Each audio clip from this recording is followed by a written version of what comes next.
ఇది water packets packing machine. ఇది market లోని డిఫరెంట్ కంపెనీస్ ఉన్నాయి. సో కంపెనీ బట్టి కాస్టింగ్ అన్నది ఉంటుంది.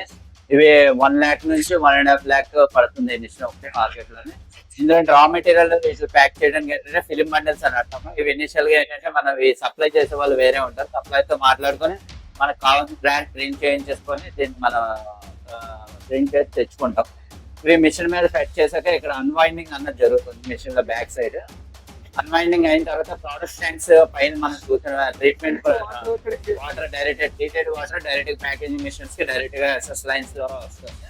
ఆ వచ్చిన ప్యాకేజింగ్ మిషన్స్ లోని డైరెక్ట్ గా ట్యాంక్ లోకి రీచ్ చేసి అప్పటి నుంచి డైరెక్ట్ గా ఏదైతే ఫిల్మ్ అన్వైండింగ్ అయ్యి వస్తుందో అందులో డైరెక్ట్ గా వితౌట్ ఎనీ ఎయిర్ కంటామినేషన్ ఏమీ లేకుండా డైరెక్ట్ గా ఇంజెక్షన్ అనేది జరుగుతుంది. ఇక్కడ ఏంటంటే ప్యాకింగ్ అన్నది హారిజాంటల్ సీలింగ్ వెర్టికల్ సీలింగ్ జరుగుతుంది. ఇది చూసినట్టయితే వెర్టికల్ సీలింగ్, ఇది చూసినట్టయితే హారిజాంటల్ సీలింగ్. ఇక్కడ హీట్ సీలింగ్ ఇంప్రెషన్ అనేది ఉంటుంది. దీని ద్వారా వాటర్ ప్యాకెట్స్ ఏ డేట్ తయారు అన్నది కూడా ప్యాకింగ్ డేట్ అన్నది దాని మీద ప్రింట్ అవడం జరుగుతుంది. ఈ ప్యాకింగ్ అయ్యి వచ్చిన తర్వాత ఇక్కడ చెకింగ్ అన్నది జరుగుతుంది.